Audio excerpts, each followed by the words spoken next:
Hi, the internet. My name is Ben. I've spent the last 16 years as an employee of the Catholic Church, including the last 3 years as an assistant principal at a Catholic school. And Donald Trump made me an atheist. You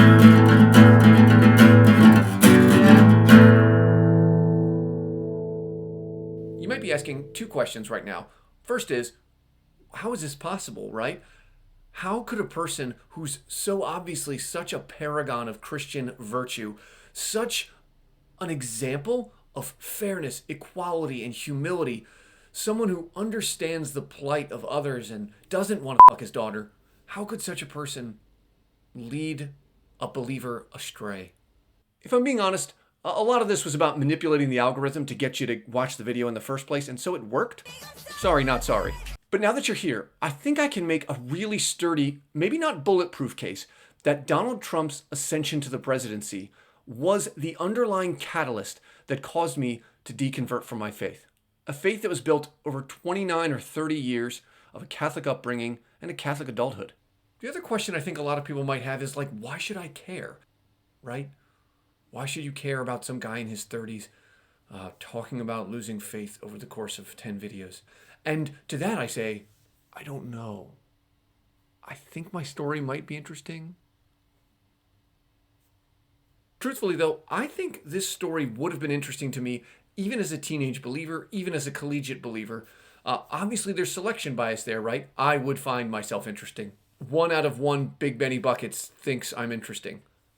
But I really do think that some of the lessons I've learned in diagnosing my own faith life can apply to lots of other people. I think there's comps. I would also say I am nervous about undertaking this project. There have been families, parents, teachers, students, kids who are now teenagers who are able to watch this online. 3 months ago, I was standing next to their principal, saying prayers at the beginning of the day. And are they going to find that to be a betrayal? It's a fair charge if you feel betrayed. I'm sorry, but if you understood what I was going through and what the other circumstances were going on in my life, you probably would understand. That's a topic for another video, though. You've probably seen one YouTube deconversion or another. Maybe you yourself deconverted or you know someone who did. In all those videos, I find them really interesting, but I also find them a touch superficial. I'm sure the people making those videos know that way more went into their own deconversion, especially when those beliefs were deeply held. I want to do a really deep dive, so it's going to take me some time. So there's this house of cards analogy that people use a lot, usually to refer to systems that are not structurally sound, especially businesses. Like Enron was a house of cards. Oh my God, you people might be too young for Enron. Do you know what Enron is? What's something you would have seen collapse in your lifetime? Capitalism? Not yet. Anyway, when people refer to organizations or businesses as a house of cards, what they mean is that the organization or the business was so focused on superficial growth that they didn't plan for or engineer themselves to be able to withstand external pressures. So then if you remove just one leg of the structure, the entire thing collapses, right? I can't build a house of cards. I hot glued this together. This joke took me 2 hours to set up. Roll the footage. The point I'm getting at, though, is that this analogy doesn't really convey. See, with a house of cards, when it collapses, I can look at the remaining pieces and think about how they work together to build a structure, even a poorly designed one. I can see how the edifice was made in the first place, right? I got one card leaning against another, and then another guy goes on top, and then 2 others support the other leg, right? It all makes sense, but I know it's not stable. That's the difference with my faith, is that it feels like it was a house of cards in that it collapsed easily, but I can't even see how it goes back together, right? When I examine the artifacts of my faith, I can't even fathom how they went back together. So my plan for this project is to do a deep dive into what held my faith together in the first place, but I recognize that I don't quite know how to do that. So if you're a Christian who's watching, first of all, thanks, welcome. But second of all, please don't think I'm trying to make a straw man out of your faith. Just because I can't credibly put together my own doesn't mean I'm trying to insult you, right? I'm literally incapable of being the Christian I used to be because I don't know how those pieces fit together.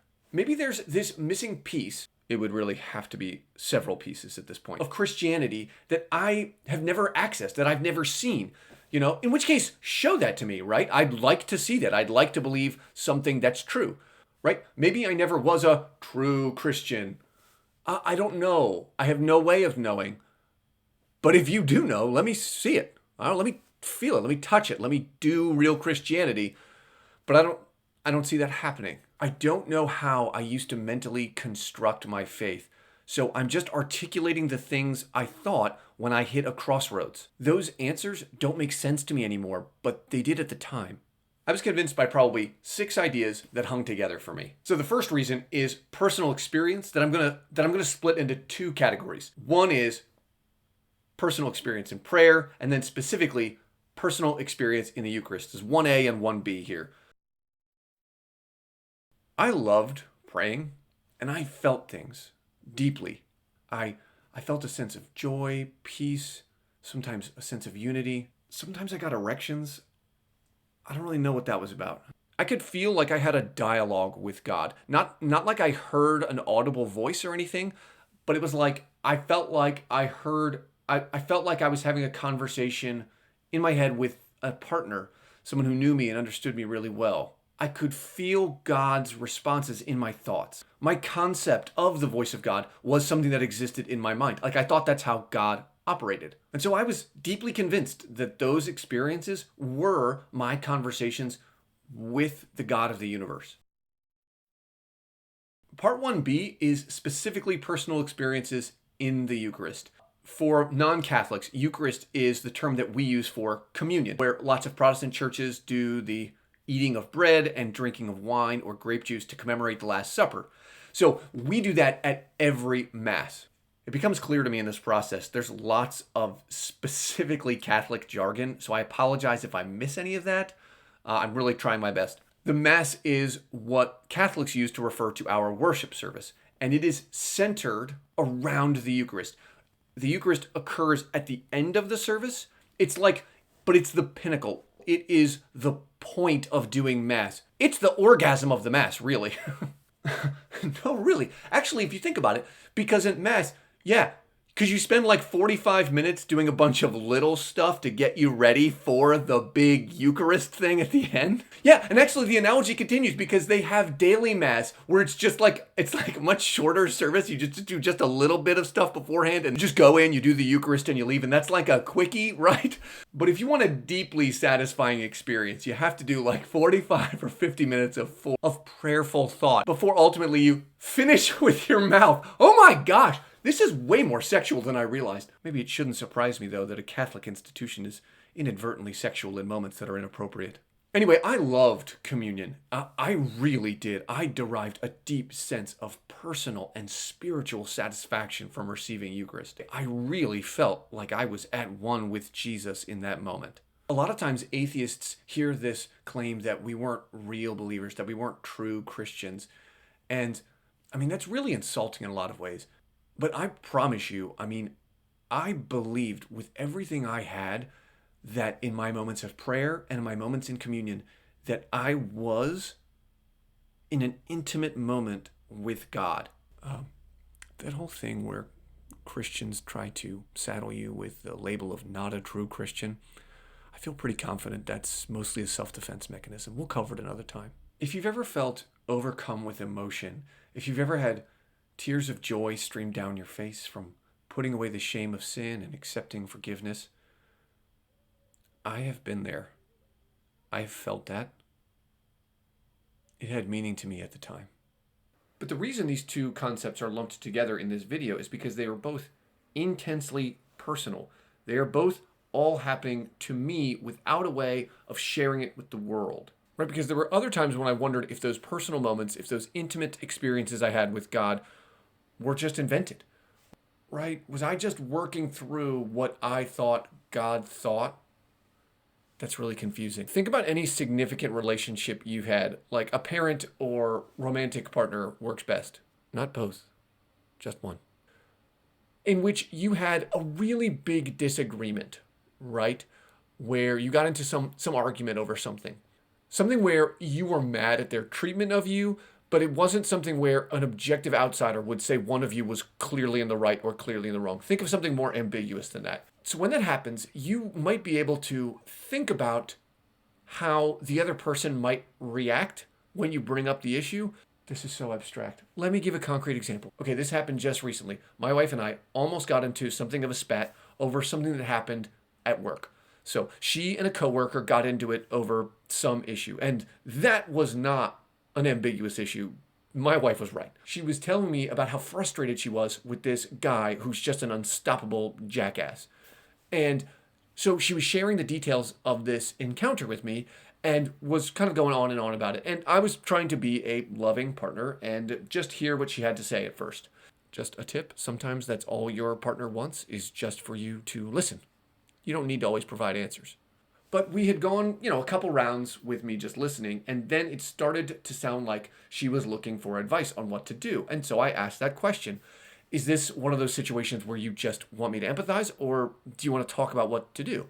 And she said she wanted to talk about it. So we talked through some possibilities, and after a long discussion, like a 20 to 30 minute discussion, we agreed that actions X, Y, and Z would be the best course of action for her. My wife comes home the next day, and I'm right there to greet her, and I say, "Hey, how'd it go?" And she says, "I couldn't do it." I said, "Well, did something happen?" And she goes, "No, I just decided to go with actions A, B, and C." And that made me mad. Why did you waste a half an hour of my time? Oh my gosh. Actions A, B, and C were a much more passive approach, and I didn't think they'd get her what she wanted. Like, I don't just have half hours just lying around for free to talk about a work problem and diagnose exactly what is the right decision and then have you just not do it. I didn't think it would be the most efficient set of actions. Why did you just ignore everything we did? They aren't as good. Oh, it's infuriating.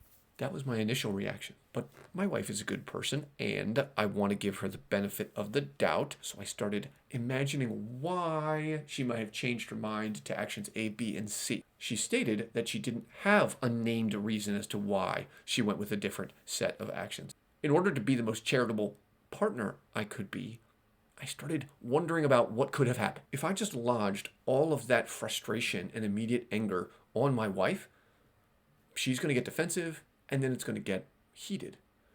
So instead, I thought about what she might have gone through that she wasn't articulating. And so, knowing my wife, I imagined conversations in which we were both participating so that I could pick which conversation path I wanted to go down that might have the best results. So I started imagining conversations where I asked about what might have happened at work that she wasn't giving much credence to, but actually did weigh on her decision making. I thought about asking about our initial conversation to try and find out if maybe she thought I had steamrolled her in a way that I wasn't recognizing. I also thought about the phrasing of every question I wanted to ask and make sure it didn't immediately hurt her feelings. I thought about questions I would ask and what my wife would most likely respond. So I was having a conversation with my concept of my wife and had that character speak on her behalf back to me. And then I responded to that side of the conversation.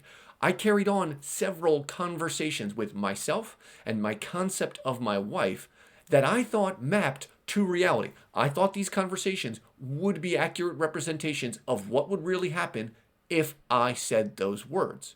Well, I've been doing that my whole life with people with whom I have disagreements. Could I be doing that with God? Could I imagine a God character into existence and then have a conversation with my concept of that character? I'm sure this isn't a huge revelation. I'm sure most people are skeptical to the point where they wonder that exact thing. Maybe not. And when I think about that question today, I answer, obviously, yes, I do think that's what was going on. And obviously, I also think that's what's going on with other people. I don't know that. I'm not in their heads. But that's what I suspect. But when I asked myself that question years ago, as a believer, that made me recognize I needed more supports for my faith. part 1A and 1B here are all stuff that's happening in my head. I can't source anywhere else I got the information. It was all in my head. And that's actually going to be the same thing for part 2, which I didn't recognize when I was writing this script initially. I wrote part 3 and recognized there was another pre-existing condition that I think really applies to most religious folks, but I don't think they give it much recognition. I didn't give it any recognition. So let's see where that takes us. Thank you so much for taking your time to watch this video. If you could like and subscribe, it goes a long way for me, believe it or not. And then if you could check out Patreon. I don't know what Patreon is yet. I think I signed up for it. I think you just pay me, just straight up, you just give me money, which would be really good because I've lost my income. Anyway, thanks again. I'll see you next time.